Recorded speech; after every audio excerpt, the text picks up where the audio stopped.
Dr. Bharat Pankhania, who is a senior clinical lecturer at the University of Exeter's Medical School. Thanks so much for being with us. As always, what have you personally seen as a doctor working in public health, where the findings of the Social Mobility Commission were actually expected for you?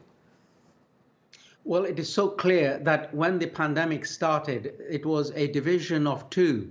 So there were people who carried on with their lives as normal. They have homes, they have good internet connections, they have gardens, and they can carry on life and they can carry on earning money.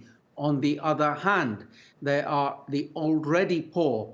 For them, the stay-at-home message is meaningless and it doesn't apply. They have to go out to work. And when they have to go out to work, their chances of getting exposed and infected are that much greater. And these people are also in lower paid jobs, and therefore they have a greater risk of getting infected. They have poor quality jobs and poor pay, and a lot of them have also lost their jobs, or they are on what we call temporary furlough. Inevitably, some of them will lose their jobs. So the markers on the horizon are many that unfortunately, the well-to-do will race ahead and the poor will become poorer.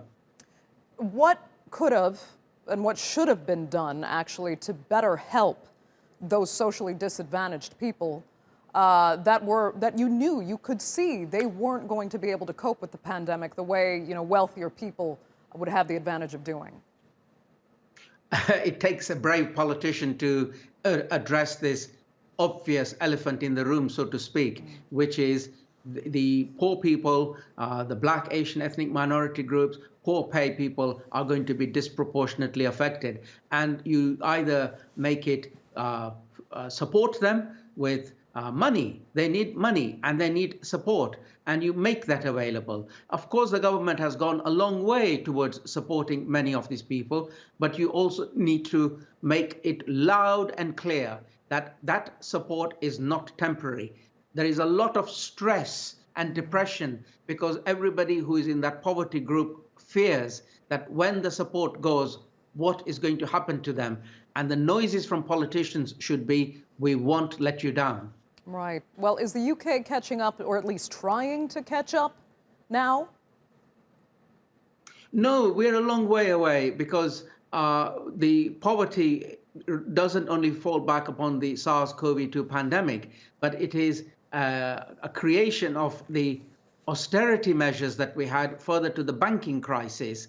And that austerity measures has created a very large, vulnerable, poor class of people who need long-term support and long-term protection with, we are going to change the taxation system so that you remain supported. We are going to give you better pay rises and support you. We heard only a few days ago that the nurses only got a 1% pay rise. It's those sort of things which will depress and create anxiety amongst the lower paid population.